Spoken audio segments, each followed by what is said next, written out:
اللہ کے محبوب صلی اللہ علیہ وآلہ وسلم نے ارشاد فرمایا، جو شخص یہ ارادہ کرے کہ اس نے حج کرنا ہے تو پھر وہ دیر نہ لگائے، وہ جلدی حج کر لے۔ تو حج جلدی جلدی کر لیا جائے، زندگی کا کوئی پتہ نہیں ہے، تو جس کے اوپر حج کا وجوب ہو گیا تو وہ دیر نہ کرے۔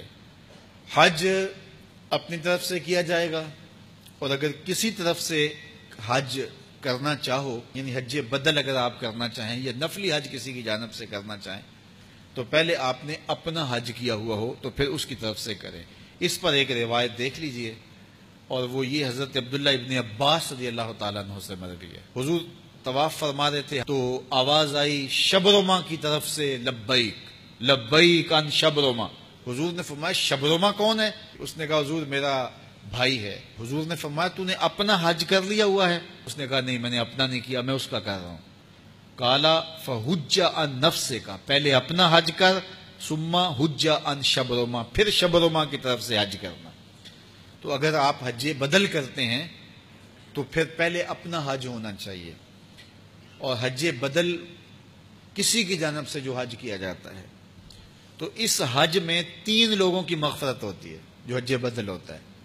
کسی کا باپ بوڑھا ہو گیا، ماں بوڑھی ہو گیا، اب حج نہیں کر سکتی، حج نہیں کر سکتا باپ، یا فوت ہو گئے، انہوں نے وصیت کی تھی، تو یا ان کی طرف سے حج بدل یہ کروانا چاہتا ہے، تو پھر کیا ہے کہ وہ کسی کو کہے گا جناب یہ میری ماں کی طرف سے یا میرے باپ کی طرف سے حج کرو، تو اسے کہتے ہیں حج بدل۔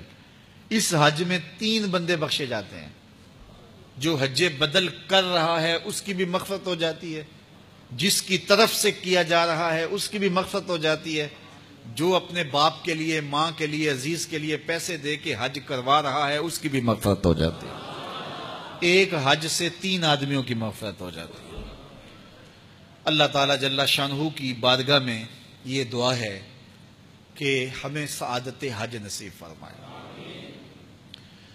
وہ منظر بڑا دل نواز ہوتا ہے جب لبیک کی صدائیں لگتی ہیں اور بندہ جھولی پھیلا کے مالک کی چوکھٹ پہ کھڑا ہوتا ہے، صرف 2 کپڑوں سے تن ڈھانپا ہوا ہوتا ہے، نہ سامان زندگی پاس ہوتا ہے، امیر غریب شہنشاہ کج کلا بادشاہ سارے ایک ہی یونیفارم میں ہوتے ہیں، اور کھلے آسمان تلے لبیک کے ترانے اور دل نواز صدائیں، اور پھر سارا دن لمبی دعائیں آرزویں، تو پھر یقین کا وہ ایک جہاں آباد ہو جاتا ہے کہ پھر روح کو تازگی اور باطن کو قرار نصیب ہو جاتا ہے۔